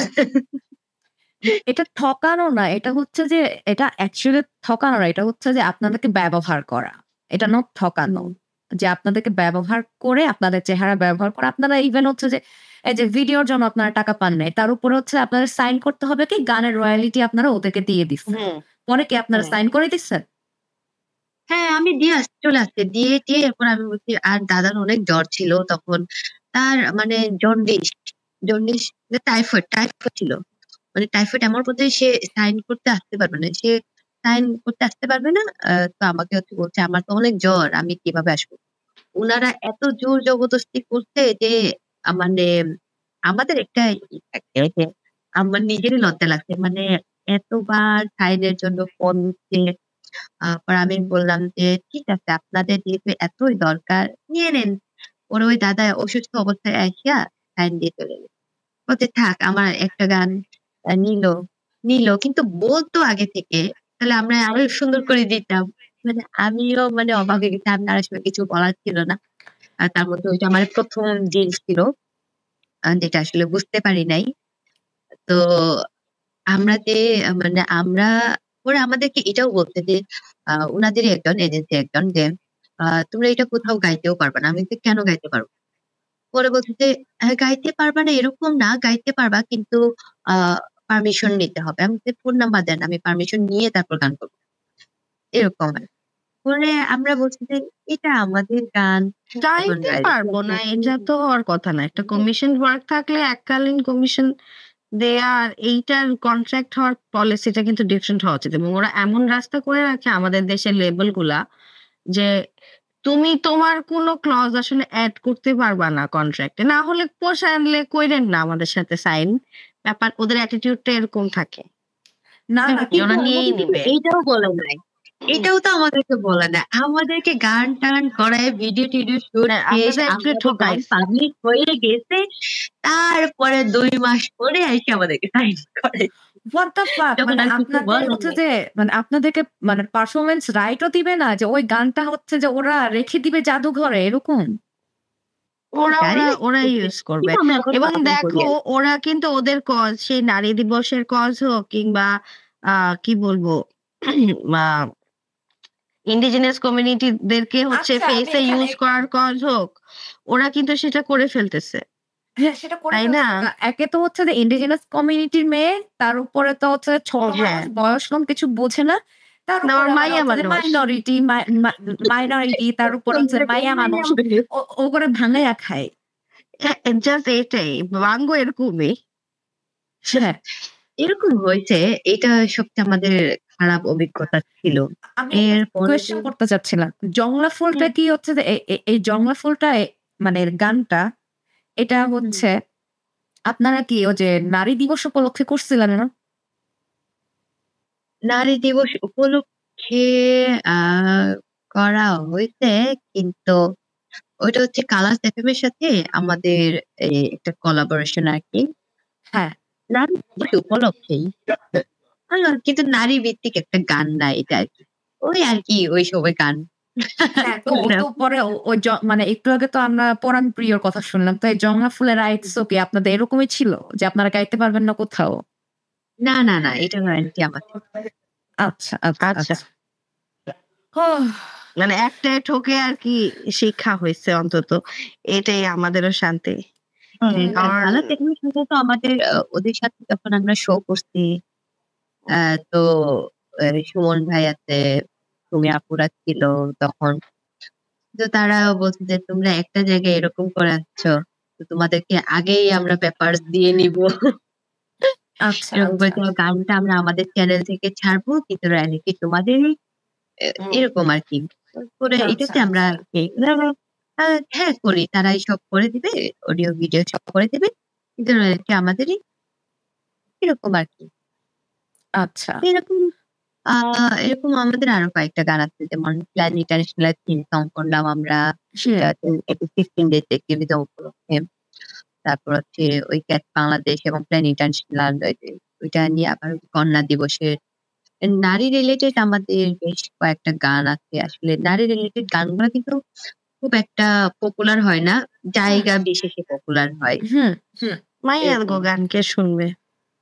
এরকম একটা ওই ব্যাপার তো আছে নারী মানুষের দিবসে মধ্যে। শুনে, নারী দিবসে শুনে ওই নারী রিলেটেড কোনো প্রোগ্রাম গুলোতে ওই নারীদের নিয়ে যারা কাজ করে তাদের কাছে গানগুলো চলছে। এটাই আর কি। হ্যাঁ, এবং হচ্ছে মানে এরকমও তো হয় যে দিন শেষে যারা নারীদেরকে নিয়ে কাজ করছে তারাই সবচাইতে মার্কেটে নারীদেরকে বেশি অপব্যবহার করছে, এক্সপ্লয়েট ভাঙাইয়া করতেছে। খাচ্ছে। হ্যাঁ, এইটাও হয়। তো হ্যাঁ। আমি একটা রিকোয়েস্ট করবো আপনাদের। সামনে হচ্ছে আমরা টেকনিক্যাল অ্যাক্টিভিজম উপলক্ষে আমরা একটা অ্যাকোয়ারিও থেকে একটা ইভেন্ট করছি। হ্যাঁ, আমাদের টেকনিক্যাল সাপোর্ট দিবে হচ্ছে ডাচ এম্বাসি আর হচ্ছে Red Orange Media and communication. আ তো ইভেন্টে হচ্ছে আমরা নারীদের কিছু আ সোশ্যাল ক্যাম্পেইন করতে যাচ্ছি আমরা এই ২৫ তারিখের পর থেকে। হ্যাঁ, হ্যাঁ, সোশ্যালি হ্যাঁ। ক্যাম্পেইন করবো তো এরকম যে আমরা নিজেদের যে হ্যারাসমেন্ট আমরা সব নারী ছোট হোক, বড় হোক, হুম, হুম, হুম, সব নারী এটা হুম, হোক ভার্চুয়ালি হোক, হুম, ফিজিক্যালি হোক, মেন্টালি সবাই কিন্তু হ্যারাসমেন্ট শিকার। হুম, তো হুম। এটা নিয়ে হচ্ছে আমরা একটা ক্যাম্পেইন করতে চাচ্ছি সোশ্যাল মিডিয়াতে। যে নিজের স্টোরি শেয়ার করব ১ম এ। তারপর হচ্ছে মানে লাস্টে একটা মেসেজ দেব। মানে ২-৩ মিনিটের একটা ভিডিও যে আমার স্টোরি শেয়ার করে আমি একটা ভিডিও পোস্ট করলাম। আর লাস্টে একটা মেসেজ দিলাম যে এটা আসলে আমাদের নিজেদেরই বন্ধ করতে হবে। নিজেদেরই এটার বিরুদ্ধে রুখে দাঁড়াতে হবে। হুম। এরকম একটা কিছু। আমাকে হেল্প করবেন আপনারা? Of course, of course. কেন করব না? হ্যাঁ, কেন না? আমার সাথে যোগাযোগ করবেন। কোনো অসুবিধা নাই। আমি আমার পক্ষ থেকে যতটুক করা সম্ভব আমি অবশ্যই করব। আচ্ছা। তাহলে এটা হচ্ছে হ্যাঁ। এটা আপনাদের পেজে আপনারা পোস্ট করবেন। ওইটা হচ্ছে আমরা জাস্ট আমাদের পেজে শেয়ার করব। আচ্ছা, আমার তারপর কোনো হচ্ছে অসুবিধা নেই। তারপর হচ্ছে যদি আমরা আ ইভেন্টটা করতে পারি, হ্যাঁ। যেটা হচ্ছে ফিজিক্যাল ইভেন্ট হবে। হুম, আ হুম। ৮ তারিখে অথবা 9 তারিখে, ৮ তারিখে ধরে রাখতেছি আলিয়াস হুম। প্রসেস এ। তো তারাও আমাদেরকে আ রাজি হয়েছে একটু জায়গা দিতে আরকি। আচ্ছা, আচ্ছা। যে শিলা ভাইয়ের মাধ্যমে আরকি যে হ্যাঁ, আপনারা ২ ঘন্টার জন্য সময় পাবেন একটা ইভেন্ট করার জন্য আরকি। তো হ্যাঁ। এরকম যদি সম্ভব হয় আমি হুম। হচ্ছে আরকি আ যাদের কাছ থেকে ভিডিও বাইট নিবো তাদেরকে আসলে আরেকটা অ্যানাউন্স দিতে বলব যে আমরা আ অমুক তারিখে আলিয়াস প্রসেস এ মিলিত হচ্ছি এটার বিরুদ্ধে অ্যা কথা বলতে। হ্যাঁ, একসাথে হচ্ছি আমরা নারীরা। হ্যাঁ, এরকম আরকি। হ্যাঁ। ইস! আমি ঢাকায় থাকলে আপনারা তো কি আমি যাইতাম। ঢাকায়? আমি ঢাকায় আপনারা কি না। ঢাকায়? অরণ্য আপু? আমি ঢাকায়। হ্যাঁ, চলে আমি আসবেন তাহলে যাবো আমি অবশ্যই আসবো। হুম। আপনি জানিয়ে দেবেন। ইভেন্টে আমরা একটা থিম সং করতেছি আ যে নারী ফুটবলারদের নিয়ে ইয়েস। এবং সুপ্রেশাল নারীদের নিয়ে আরকি। হ্যাঁ। তো এই থিম সংটা দিয়ে আসলে আমরা ইভেন্টটা করতে যাচ্ছি। দেখি কতটুকু সাপোর্ট পাই। পাবেন, পাবেন। অবশ্যই পাবেন। মানে যতটুকুই হুম, সাপোর্ট পান মানে ওই সাপোর্টটা হচ্ছে যৌতুক। মানে ১০ জনের সাপোর্ট পেলেও কিন্তু আমি হুম। ১০ জনের সাপোর্ট পাচ্ছি। মানে ওটাই আমি হ্যাঁ, যতটুকু সাপোর্ট পাই আমি ওইটাই অ্যাপ্রিশিয়েট করব যে আমি এত আমার জনের ১০০ সাপোর্ট টা পাইছি। খারাপ মানুষ দরকার নেই। আমার না। ১০ টা মানুষ আসুক যে আসলে হ্যাঁ, আন্তরিক আমার প্রতি, সেটাই হ্যাঁ, ভালো। হ্যাঁ, হ্যাঁ, হ্যাঁ, হ্যাঁ। ওইটাই আরকি। আর সেটাই আপনাদের হচ্ছে এটা যে মানে আপনাদের এফ মাইনর যে ব্যান্ডটা আছে, আপনার যে ৬ জনের একটা ব্যান্ড আছে, আপনারা কি কোনো ম্যানেজার আছে আপনাদের বা আপনাদেরকে ম্যানেজ করে এরকম কোনো লোক আছে? যে মানে শো এবং হচ্ছে বিভিন্ন পেপার ওয়ার্কস দেখতেছে? নাকি এগুলো সব আপনারাই করতেছেন? সব হচ্ছে আমি একাই করি আসলে। সব দৌড়াদৌড়ি মানে ব্যান্ডের সব কাজই আমি করি। হ্যাঁ। মাঝে, মাঝে আমি কিছু, কিছু বড়, বড় ইভেন্টে আমি আমার পরিচিতদের বলি একটু আমাদেরকে হেল্প করো, আমাদের ম্যানেজমেন্টে একটু থাকো। এরকম আরকি। মানে কি বলে এটাকে টেম্পোরারি থাকে একটু। হ্যাঁ, কিন্তু অল টাইম হচ্ছে আমি দেখি। হ্যাঁ, তারপর হ্যাঁ। মার্কেটিং উপরে সব ইভেন্ট টিভেন্ট সব। কারণ হচ্ছে যে টিম ম্যানেজ আপনার থেকে শুরু করে সব। হ্যাঁ, কারণ আপনার হচ্ছে যে কি জানি বলে? ওই যে মানে আমাদের বাংলাদেশে তো হচ্ছে যে মিডিয়া এজেন্সি যেগুলো আছে, তারা তো নামকাও আসবে। তার উপর হচ্ছে মিউজিশিয়ান হচ্ছে যে বা মিউজিশিয়ান বা ট্যালেন্ট ম্যানেজ করা আরকি। মানে মানে এটাও একটা ফাঁদে পা দেয়া, যেটা সত্যি কথা। যে লিগ্যাল একটা লুপ হোলে পড়ে থাকা। মানে টেইলর সুইফটও তো এই ঝামেলায় পড়ছিল। রেকর্ড লেভেলের সাথে পরে ঝামেলা মানে মামলা মোকদ্দমা করে তারপরে তো সে তো তার আগের তারপরে গানের কোনো টাকা উদ্ধার রয়ালটি করে পায় মনে নাই। হয় সে তো তার আগের গানের কোনো রয়ালটি পায় নাই রেকর্ড লেভেল থেকে। সে বর্তমানে হচ্ছে যে পরে ওই গানগুলো সে কোভিড এর মধ্যে আবার নিজে একা রেকর্ড করে সে ওই গানগুলো আবার ছাড়ছে। ও এটাই। হ্যাঁ, ও আচ্ছা, হ্যাঁ, এটা শুনছি আমি ভুলে হ্যাঁ, হ্যাঁ। তো টেইলর সো এটা আসলে হচ্ছে যে সবসময় মিউজিশিয়ানরা রেকর্ড লেভেলকে সো করে বের হয়ে আসতে পারছে ওই একমাত্র নারী যে রেকর্ড লেভেলের এটাই। মানে ফোককোর থেকে বের হয়ে আসছে। এবং হচ্ছে কোনো পুরুষও তো আমার জানা মতে এরকম করে উঠতে পারে নাই এখন পর্যন্ত। না। এটা আসলে একমাত্র রেয়ার একটা টেইলর সুইফট ক্ষেত্রে। হ্যাঁ, হ্যাঁ, একমাত্র মেয়ে আরকি যে এখন সে হচ্ছে যে মানে ইউএস এর সবচাইতে ট্যাক্স পেয়ার একজন সেও। মানে টেইলর সুইফট সে সব থেকে করে মামলা মোকদ্দমা থেকে শুরু করে এভরিথিং কমপ্লিট করে সে নিজের ইচ্ছা মতো এখন গান গাইতেছে। যে এটাই আমার করা উচিত আসলে। হ্যাঁ, আমার গানের রয়ালিটি হচ্ছে আমারই থাকবে। আমার গানের টাকা হচ্ছে যে আমিই কামাবো। এরকম আরকি ব্যাপারটা। উনি এত বিখ্যাত ওনার গানের রয়্যালিটি ওনার নিজের কাছে না থাকলেও সে কেমন না নিজের গান, নিজের সবকিছু নিজে গাচ্ছে, নিজে লিখছে, নিজে সুর কিন্তু ওই যে দিদি নিজে দিন শেষে হচ্ছে আপনার টাকাটা লাগবে তো। বুঝেন নাই? মানে যে মানুষ আপনার হচ্ছে কালচারাল এই মানে লাইফস্টাইল থেকে বের হয়ে আসে কেন? টাকা কামাতে না পারা কিন্তু একটা বড় ফ্রাস্ট্রেশন এই হ্যাঁ, লাইফস্টাইলে, আপনার তাই না? হচ্ছে যে Spotify থেকে শুরু করে এভরি মানে প্ল্যাটফর্মে টেইলর সুইফটের অনেক আগে রেকর্ড লেভেলের গান আছে। কিন্তু হচ্ছে ওইটার টাকা কিন্তু ওই রেকর্ড লেভেল পাচ্ছে, নট টেইলর এক্সাক্টলি। সুইফট। আপনি আচ্ছা বুঝছেন? হ্যাঁ। সো নিজের একটা চ্যানেল থাকা যেটাকে প্রপারলি নিজ দায়িত্বে রান করা সেটা যেমন দেখতে কনটেন্টই হোক না কেন বাট নিজেরটাই ইনভেস্ট করতে থাকাটা খুব জরুরি। হ্যাঁ, হ্যাঁ, হ্যাঁ, হ্যাঁ। যে মানে রয়ালিটি আপনারই থাকবে। আপনিই পাচ্ছেন টাকা-পয়সা। যে ওরা ছাড়লেও ওখান থেকে আপনি ওদের ভিউ থেকে বা ওদের ইয়া থেকে আপনি কত পার্সেন্ট পাচ্ছেন? আপনাদের টিম কত পার্সেন্ট পাচ্ছে? এক্সাক্টলি। বুঝছেন? মানে আপনাদেরকে তো রেকর্ডের সময় টাকা দিয়ে দিচ্ছে একটা মানে অ্যামাউন্টের যা তা অ্যামাউন্টের একটা টাকা দিয়ে দিচ্ছে। কিন্তু এরপরে ওই গানটা নিয়ে তো হচ্ছে যে ওরা অনেক কিছু করতেছে। বা হচ্ছে অনেক ভিউ হচ্ছে। কিন্তু ওখান থেকে তো আপনারা কোনো শেয়ার পাচ্ছেন না। হ্যাঁ, এইটাই।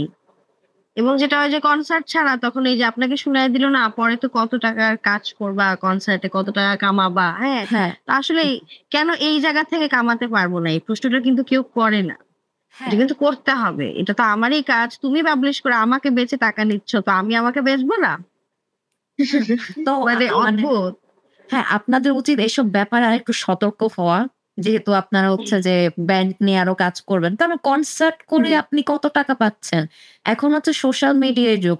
সব মিডিয়া প্ল্যাটফর্মে আপনাদের ভিডিওস, অডিওস থাকতেছে। তো ওখান থেকে যদি আপনাদের রেভিনিউ না আসে ইয়ারলি একটা, তো এটা তো লাভ নাই কোনো। ইনফ্যাক্ট ফেসবুকের কেউ একটা পেজ চিনে না জানে না সেরকম একটা পেজেও আপনাদের গান দেখা যায় যেখানে হ্যাঁ। ওরা মিলিয়ন মিলিয়ন ভিউজ করে ফেলছে। ওরা হ্যাঁ। কিন্তু ওইখানে মানে কে কামায় নিচ্ছে না মানে আপনারা মানে আর কি ব্যাপারটা এরকম হয়ে যাইতেছে। So it's sad. এবং আমরা আসলেই চাই আমরা যারা ইয়াং মিউজিশিয়ান আছি নারী পুরুষ যেমনই হই মানুষ আমরা সবাই একটু লিগ্যাল অ্যাসপেক্ট গুলা নিয়ে সচেতন হই যে কোনো একটা কন্ট্রাক্ট সাইন করতে গেলে আসলে কি করতে হচ্ছে না করতে হচ্ছে এটা পড়ে ফেলা কিন্তু খুব কঠিন কিছু না। এটা একটু মানে গুগলে ঘাটলেই আপনি পেয়ে যাবেন যে বাংলাদেশের মিডিয়া ল গুলা, ইন্টেলেকচুয়াল প্রপার্টি ল গুলা কেমন, কি কাজ করে কপিরাইট ল। হেল্পফুল লাগে মানে আমি জানাতে পারবো। হ্যাঁ হ্যাঁ, এটাই যে আপনারা হচ্ছে নেক্সট টাইম এগুলো নিয়ে একটু সতর্ক থাকেন, কারণ আপনাদের হচ্ছে রেকর্ড হয়ে গেলে আপনারা কিন্তু কনসার্ট ছাড়া কোনো টাকা পাচ্ছেন না। এটাই মানে কিন্তু কনসার্টে বা কয়টা টাকা পাচ্ছেন? এটাই হ্যাঁ, আমাদের দেশের কনসার্ট গুলা সেই ভাবে অর্গানাইজ কি হচ্ছে এখন, সে কত সাল হয়ে গেছে, এখন আমরা একটা বিগার কনসার্ট মানে এত রেগুলারলি দেখি না। আবার এই কয়েক মাস ধরে একটু শুরু হইতেছে, কিন্তু অনেকদিন কিন্তু আমরা পাই নাই। গন্ডগোল বেশিরভাগই গন্ডগোল হ্যাঁ এক্স্যাক্টলি। হ্যাঁ, তো এই আর কি সবকিছু মিলাই আমরা চাই যে আপনারা আমাদেরকে আরো ভালো ভালো গান দেন। হ্যাঁ, নারী ফুটবলারদেরকে নিয়ে না আমি একটা পডকাস্ট করতে চাই।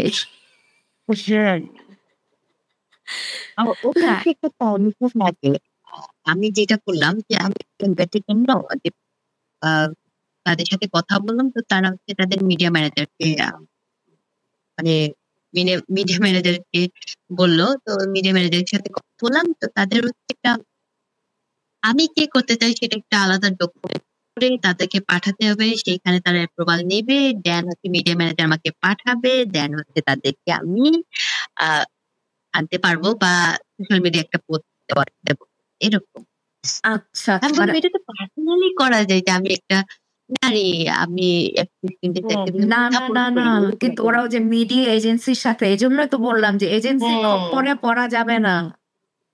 এজেন্সির খপ্পরে মানে এই এজেন্সি গুলা নিজেরাও তো মাঝখান দিয়ে দেখা যাচ্ছে কি যে রয়্যালটিটা আপনার পাওয়ার কথা সেটা আবার ওরা পেয়ে যাচ্ছে কোনো না কোনো ভাবে কমিশন ওয়াইজ। হ্যাঁ হ্যাঁ, বুঝছো, লং টার্ম ওই প্রজেক্টে ওরা কামাই যাচ্ছে। মিডিয়া এজেন্সি ফপ করে পড়া যাবে না, যে কোনো কিছু সাইন করা যাবে না, সাইন করার আগে হচ্ছে 10 বার পড়তে হবে। অবশ্য স্পোর্টস এটা ডিফারেন্ট, হ্যাঁ, স্পোর্টস এর ক্ষেত্রে ডিফারেন্ট। হ্যাঁ হ্যাঁ হ্যাঁ, বাংলাদেশ ফুটবল ফেডারেশনের তো হচ্ছে যে ক্লিয়ারেন্স নিতে হবে। হ্যাঁ, যে ওদের মানে কোনো কিছু করলে, যেহেতু ওরা এখনো লিগ্যালি টিমের সাথে চুক্তি, ওটা যেহেতু ন্যাশনাল টিম ওইটা আলাদা হিসাব ওইটা। হ্যাঁ হ্যাঁ হ্যাঁ, কিন্তু এই ধরনের ছুটকা মানে কপিরাইটের যে ল, এইটা নিয়ে আমি মনে করি প্রত্যেকটা আর্টিস্টের জানা উচিত, এবং মানুষকে মানে কেন ভাই আমি গান করতে পারছি একটু কষ্ট করে আসলে জেনে নেওয়া উচিত। তুমি কোথাও পাবলিশ করো না করো, কিন্তু তোমাকে যেন কেউ না ঠকায়। হ্যাঁ, ও যেটা এক কথায় আর কি, ডিজিটাল রাইটস আপনাদেরকেও দিতে হবে, এবং হচ্ছে যে ওখান থেকে তারা যে টাকা কামাচ্ছে সেটা হচ্ছে নিতে হবে, ওইরকম যে ওইরকমই চুক্তি করতে হবে, মানে লয়ার টয়ার ঠিক করে। আর মানে আপনাদের এই এফ মাইনর নিয়ে আচ্ছা, আমরা প্রায় শেষ পর্যায়ে চলে আসছি, জাস্ট আমরা 5 মিনিটের মধ্যে একটা কুইক কোয়েশ্চেন করি, এরপর হচ্ছে আমরা র্যাপিড ফায়ারে চলে যাব। হ্যাঁ, আর দিদি আপনাদের হচ্ছে যে এফ মাইনরে এখন 6 জন হচ্ছে যে মেম্বার, আপনাদেরকে ভবিষ্যতে নতুন কোনো গান আসতেছে বা আপনারা এইসব নিয়ে ভাবছেন যে নতুন কোনো গান আনবেন বা লেখালেখি হচ্ছে? হ্যাঁ, এই যে বললাম একটু আগে মিলে 8 তারিখে ধরে রাখছি, 8 তারিখে একটু আগে পিছিয়ে হইতে পারে। হ্যাঁ হ্যাঁ হ্যাঁ, আচ্ছা উইদাউট ভিডিও, অডিও, তিন সাউন্ড আর কি। হ্যাঁ, তারপর হচ্ছে আর ভিডিও করা আসলে টাকা নেই। আচ্ছা আচ্ছা, ভিডিও বাড়তে না, তবু আমরা কয়েকজনের কথা বলছি, তার যদি হেল্প হয়। আর আমাদের আরো কয়েকটা গান আমাদের রেকর্ডেড হয়ে আছে, আমরা ফাইনাল তো করতে পারি নাই। আমার মনে হয় যে আমরা এই বছর আমরা একটা গানও করি নাই, কারণ গত বছর অনেকগুলো গান করছি, গত বছর আগের বছর অনেকগুলো গান করছি। যেমন সুনীতির সাথে করলাম, গৃহকর্মীদের নিয়ে তাদের একটা থিম সং করলাম, তাদের প্রজেক্টের জন্য প্ল্যানের এই অমুক অনেকগুলো প্রায় করা হয়েছে। তো এই বছরের শুরুতে দেওয়ার কথা ছিল, আমাদের একটা গান রিলিজ দেওয়ার কথা ছিল, আমরা দেই নাই। হ্যাঁ, ওই গানটাই আমরা বছরের আগামী বছরের শুরুতে আবার দিই। সেরকম একটু গেপ নিয়ে দিলাম। আমার মনে হচ্ছে গেপ নিয়ে দেওয়াটা হচ্ছে এটার জন্য, আমরা ভাবলাম যে পরপর গান ছাড়লেও মানুষজন খালি জিজ্ঞেস করে যে নতুন গান কবে আসবে, নতুন গান কবে আসবে। আরে ভাই গত মাসেই একটা গান দিলাম, আবার বলে। তো এইটা হচ্ছে আর হচ্ছে গানগুলো না হয়, মানে আমরা যে উদ্দেশ্যে গানগুলো করি, যেমন নারীদের নিয়ে যে গানগুলো ঠিকঠাক মতো পৌঁছায় না মানুষের কাছে। আচ্ছা, তো আচ্ছা, এটার জন্য হচ্ছে আমরা একটু গ্যাপ নিয়ে যেমন এখন আমরা থিম সং করবো, এটা যেন আবার সবার কাছে পৌঁছায়, মানে আমার যাদেরকে টার্গেট যে নারীদের কাছে যেন পৌঁছায়। হ্যাঁ, তো হ্যাঁ, হ্যাঁ। এরকম টার্গেট করে আমরা আসলে এখন গান করছি আর কি। আচ্ছা, আচ্ছা, আচ্ছা, আচ্ছা। বুঝতে আচ্ছা, পেরেছি। আপনাদের ব্যান্ডের মানে বাকি ৫ জন মেম্বাররা ওনাদের কথা একটু জানতে চাচ্ছিলাম না। মানে যে আমরা যে উনারা কোথায় কি করতেছেন এখন? আমার সাইড ভোকাল এবং গিটারিস্ট, সে হচ্ছে বাংলাদেশ আই হসপিটালে কাজ করে, তারও পড়াশোনা শেষ। আর কিবোর্ডিস্ট আছে, তারও পড়াশোনা শেষ। সে হচ্ছে এখন ভুটানিস এম্বাসিতে আছে। এই তো মানে রিসেন্টলি আমরা ৩ জনই তো কমপ্লিট। আর বাকি হচ্ছে আরেকজন আছে অনার্সে, মনে হয় ফাইনাল ইয়ারে পরীক্ষা দিচ্ছে। আর হচ্ছে আর ২ জন আছে, ওরা হচ্ছে এই সেকেন্ড ইয়ারে, অনার্স সেকেন্ড ইয়ারে মনে হয়। হ্যাঁ, সেকেন্ড ইয়ারই হবে। আচ্ছা, আচ্ছা, এরকম আচ্ছা, আচ্ছা। আচ্ছা, আপনাদের হচ্ছে যে মানে মেয়েদের তো হচ্ছে যে এক জায়গায় মানে ২ টা মেয়ে হইলে মানে ৩ টা মেয়ে হইলে নাকি আর টিকে না। তো সে জায়গায় আপনারা ৫ জন মেয়ে মানে ৬ এত জন, বছর ধরে ৫ ৬ জনও জন ৬ জন মেয়ে মেয়ে। এত বছর ধরে একসাথে আপনাদের কি কোনো ঝামেলা-টামেলা হয় মাঝে মধ্যে টিমদের মধ্যে? আমি এটা করতে চাই, আমি ওটা করতে চাই এরকম? নাকি আপনারা এরকম তো হয়। আচ্ছা, কিন্তু আচ্ছা। আহ জানি বলে একটু আমাদের হচ্ছে একটু হইছে যে আমরা সিনিয়র হ্যাঁ, আর জুনিয়র বাকিরা। তো এই যে আমরা সিনিয়র যখন আমাদের ঝামেলা হয়, ঝামেলা তো হয়ই। যেমন হ্যাঁ, একটা প্রোগ্রাম নিয়ে ঝামেলা হইলো, আমি করবো না, আমি করবো না, এরকম হ্যাঁ। টাইম মেইনটেইন হচ্ছে না। তো এগুলো একটা প্র্যাকটিস ঠিক মতো হচ্ছে না। এগুলো নিয়ে মাঝে ঝামেলা হয়। হয় না যে এরকম না। কিন্তু দল ছাড়ার সিদ্ধান্ত ১-২ জন একবার নিলেও আসলে হয় না। খারাপ হয় না। মানে দিন ভালো শেষে লাগা যে থেকে ভালোবাসা দিন থেকে শেষে আপনারা ৫ জন হচ্ছে যে স্টিক টুগেদার এরকম আরকি। হ্যাঁ। দিন শেষে আপনাদের ৬ জন থাকতেই হবে। মানে আরেকজন তো নতুন এড হইছে। ওকে বাদ দিচ্ছি বেসিসটাকে আরকি। কাউন্ট করো প্লিজ, ওদের বেসিসকে ও একটু কাউন্ট ইয়েস করো। বেলিস্ট। আমি সরি তুমি যদি এটা শুনতে মানে শোনো কোনদিন আমি সরি যে তোমাকে আমি ভুলে যাচ্ছি বারবার। না, ও হচ্ছে নতুন। আ নতুন, ওরও হচ্ছে একটু টাইম মেইনটেইন এ একটু প্রবলেম হয়। আচ্ছা। এই আ যে ও ও ও মনে হয় পড়াশোনা আরো করছে যেটা বললেন। হ্যাঁ, হ্যাঁ, হ্যাঁ। পরীক্ষা করতে হয় ফাইনাল ইয়ারে। হ্যাঁ। মানে ওরা যখন হচ্ছে ঢাকা ব্যাচ শুরু শহরে করছে একটা ওরা তো স্টুডেন্টদের কলেজে ব্যান্ড, পড়ে তখন হ্যাঁ বাচ্চা ছিল। এক্সাক্টলি, এটা অনেক কঠিন এবং এটা অনেক মানে কি বলবো ইন্সপায়ারিং ও। কারণ সবাই কিন্তু আর কি এনকারেজ করতে পারে না যে না ব্যান্ড করব, সাহসই করতে পারে না এই যুগে এসে। তবে অনেক ধন্যবাদ আপনাদেরকে। আমাদের হাতে আর ১০ মিনিটের কম আছে সময়, তো আসেন আমরা র‍্যাপিড ফায়ারে চলে যাই। হ্যাঁ। আচ্ছা দিদি, আপনাকে যদি একটা সুপার পাওয়ার চুজ করতে বলা হয় যে আপনি সুপার পাওয়ার চুজ করতে পারবেন, তাহলে সেটা কি এবং কেন? একদম কমিক বুক সুপার পাওয়ার হতে হবে। হ্যাঁ, একদম ফ্যান্টাসাইজ করে বলেন। Super power. হ্যাঁ। চাবো সুপার পাওয়ার। সুপার পাওয়ার যদি ইয়া পাই, সুপার পাওয়ারের অধিকারী যদি আমি হই, তাহলে আমি আ সবচেয়ে কোনটা সবার আগে নেবেন? যেটা চাবো যে আমি আমি যেন রাস্তায় নিরাপদভাবে চলাফেরা করতে পারি এবং অন্যরাও যেন চলতে পারে। আচ্ছা। না, আমি জানি না এই সুপার পাওয়ারটা হইলো কিনা। মানে এটাই সুপার পাওয়ার যে রোড হচ্ছে সেফ থাকবে সবাই এবং আপনি। রোড সেফ থাকবে নারীদের জন্য, বিশেষভাবে আমি চাই। নারীদের জন্য। হ্যাঁ, ঠিক যে আছে, রাত হ্যাঁ। ১২টায় বা ১টায়ও যেন আমি রাস্তায় হচ্ছে যে চলতে পারতেছি। না, আমার মন চাইলো একটু আইসক্রিম খেতে যাবো, একটু আমাকে এই গেট থেকে বের হইলে তো বলে, কই যায় একটা মেয়ে?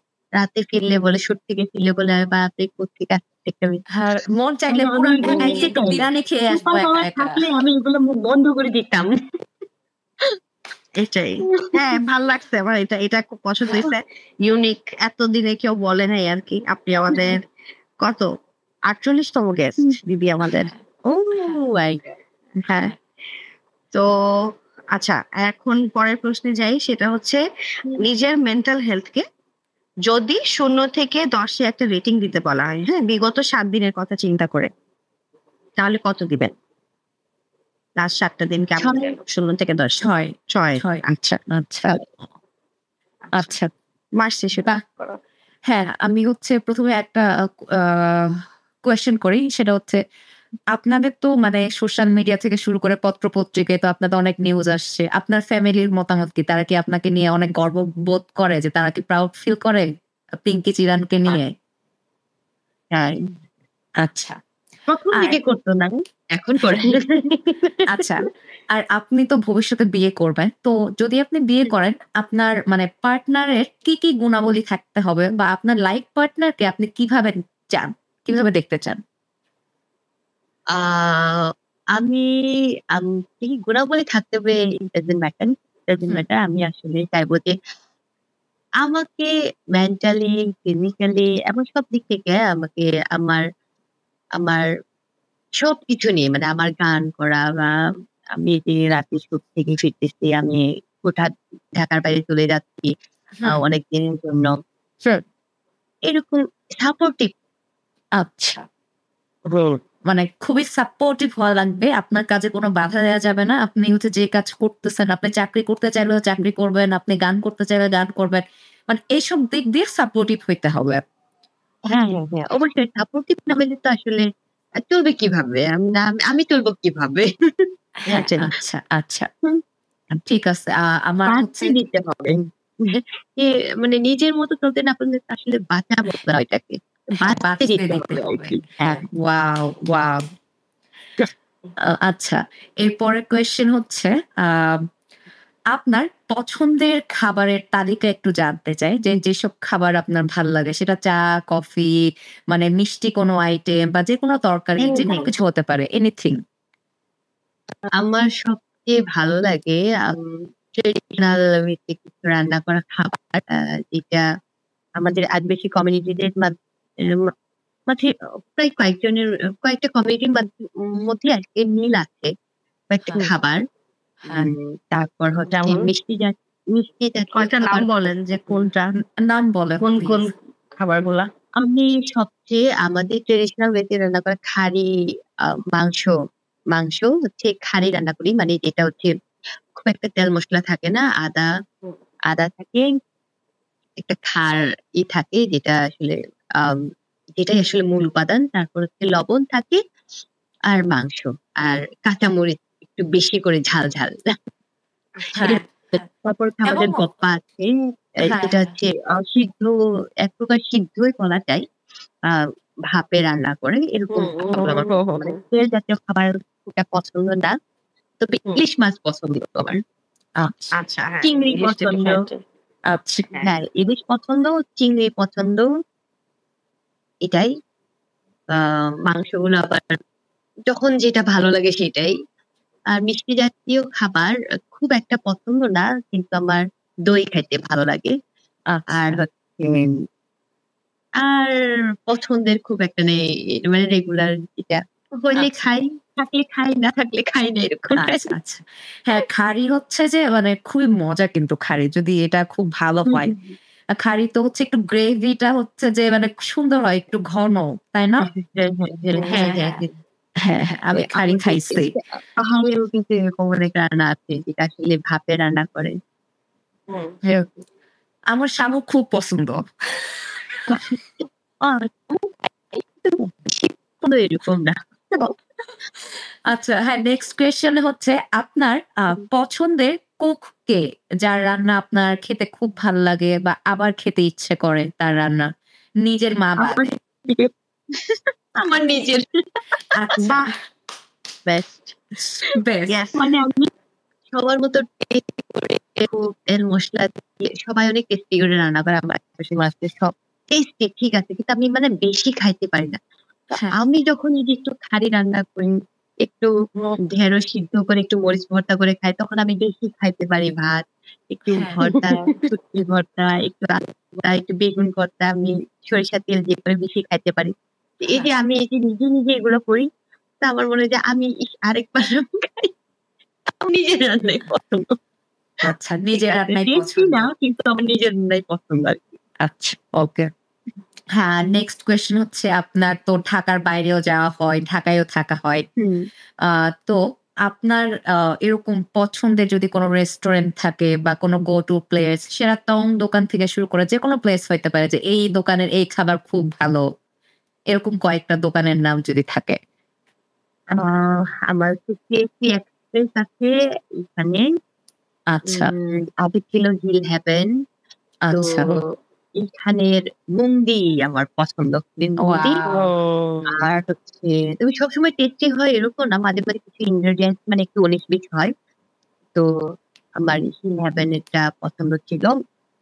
টেস্টির আবার ওই টেস্টি টেস্টি এক্সপ্রেস যখন ছিল, এখন টেস্টি কুলিনারি হয়ে গেছে। তখন হচ্ছে অর্পণ দা ওইখানকার শেফ, যে তার হাতে যে sea food I know salad, that guy. I know অর্পণ। অর্পণ চাকমা হচ্ছে অর্পণ আমার একটা চাকমা। deleted scene ইন্ডিয়া নিয়ে গিয়ে আমার আর জীবনেও ফেরত দেয় নাই। ওকে, হ্যাঁ, go ahead. ওকে, বুঝলাম না ভাই। অর্পণ দার হাতে ওই টেস্টি এক্সপ্রেস খাবার মানে মানে এই যে সি ফুড সালাদ আর হচ্ছে ছুরি শুটকি ভর্তা। ওর হ্যাঁ। অন্য শেফ গুলো করতো আমি জানি না, কিন্তু এক্সাক্টলি এটা সি ফুড সালাদটা দাদাই করতো। আর ওই অন্যান্যগুলো একেক দিন টেস্টি হইতো, মানে একেক দিন একেকজন বানায় দিত আরকি। হ্যাঁ, কিছু, কিছু খাবার আমার খুব ভালো লাগতো। তো আমার ওইখানে যাইতে ভালো লাগতো। আবার হ্যাবাং আছে, হ্যাবাং বিপ্লিদির, বিপ্লিতে হ্যাঁ। আমাদের হ্যাবাং। হ্যাবাং-এ তো আসলে মানে কি বলবো? যে বাঁশকুড়ুল দিয়ে রান্না, তারপর হচ্ছে পাজন আমার পছন্দ ওদের। আর হচ্ছে ওদের কি জানি ব্যাম্বো চিকেন, এটা আচ্ছা। পছন্দ। হ্যাঁ, বাঁশের ভিতরে যে চিকেন রান্না করে। হ্যাঁ, তো হ্যাবাং আমার খুব ভালো লাগে যাইতে। আমি মাঝে, মাঝে অর্ডার দিয়ে খাই। এখন তো আগে খুব কম মানুষ ছিল। এখন তো অনেক মানুষ, মানে রেস্টুরেন্ট ভর্তি মানুষ থাকে। মানে খাইয়ে দেয়। মানে একদম মানুষ ভর্তি খাওয়ার জন্য রেডি হয়ে থাকে, খায়। আর মানে একটু এখন পা ছড়ায় আরাম করে খায়া একটু জিরায় আসতে পারি না। রেস্ট নিয়ে আচ্ছা, আসতে পারি না। আচ্ছা। হ্যাঁ, হ্যাঁ, সারাদিনের মতো বুঝছি। থাকে। হ্যাঁ, এখানে এখন তো একটু অনেক কম দাওয়া মানে হয়। হ্যাঁ, হ্যাঁ, তো অনেক রাশ নামডাক। তখন বেশি। হ্যাঁ, হ্যাঁ, হ্যাঁ, অনেক অনেক রাশ কম হয়। থাকে। হ্যাঁ, হ্যাঁ। তো ওই হিসেবে জায়গাটা হচ্ছে একটু ছোট হয়ে গেছে। হ্যাঁ, হ্যাঁ, তবে আসলে গেলে একটু পা ছড়ায় বসবো, নিজে পা তুলে একটু খাবো, এরকম করতে পারি না আরকি। আচ্ছা, আচ্ছা, এটা তো হচ্ছে অর্ডার দিয়ে বাসায় এনে খাইলে। ঠিক আছে। আচ্ছা। ওকে। হ্যাঁ, আমরা একদম শেষ পর্যায়ে আসছি। আর আরেকটা প্রশ্ন করব। আমাদের আজকের নবনূরে এসে আপনার কেমন লাগলো? খুবই ভালো লাগলো। একদম মানে বাসায় বসে কিছু মানুষদের সাথে এরকম এক্সপেরিয়েন্স শেয়ার করি না? ঠিক এরকম লাগছে আমার। এই যে যেমন আমি আমার পরাণ প্রিয় গানের কথা বললাম। আমি কিন্তু লাইভে কখনো বলি নাই এটা। লাইভে এসে তো বলি না। আমি জানি না এটা ঠিক হবে কিনা বলাটা। আচ্ছা, পরে দেখা যাবে। বলে ফেলছি। হ্যাঁ, তো কি এই যে মামলা এগুলো মোকদ্দমা করবে আসলে আমাদেরকে এখন? যদি মামলা মোকদ্দমা করে হচ্ছে যে আমি আসবো না বাংলাদেশে, অসুবিধা নাই। হ্যাঁ, করবো না, সমস্যা নেই।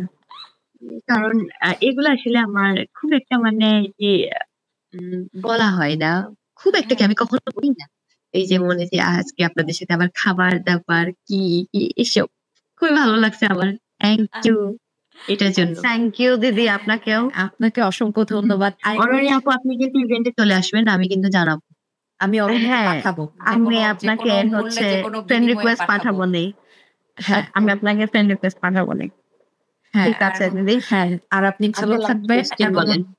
লাস্ট কোয়েশ্চেন আচ্ছা, হচ্ছে আর আমি কোয়েশ্চেন নেই আপনাদের কি? না, আমি আপনাদের সব ব্যান্ড মেম্বারদের নিয়ে যদি আমি সামনাসামনি একটা পডকাস্ট করতে পারতাম ভবিষ্যতে, আমি যদি ঢাকায় আসি আমি তখন হ্যাঁ, একটা পডকাস্ট করব। যে সামনাসামনি অবশ্যই। সবাইকে বসিয়ে এবং এই আরকি আমার নিজের হাতের রান্না আপনাকে খাওয়াবো। আপনার যেহেতু খাইতে ভালো লাগে। আর যেগুলো ঠিক আছে, বললেন ঠিক আমার আছে।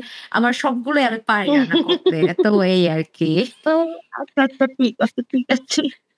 হ্যাঁ, হ্যাঁ, আর ভালো থাকবেন, সুস্থ থাকবেন। আমাদেরকে অনেক সুন্দর, সুন্দর গান উপহার দিবেন। Thank you so much. হ্যাঁ। ধন্যবাদ দিদি। Thank you, good thank you. Night. Good night. Good night. Bye. By.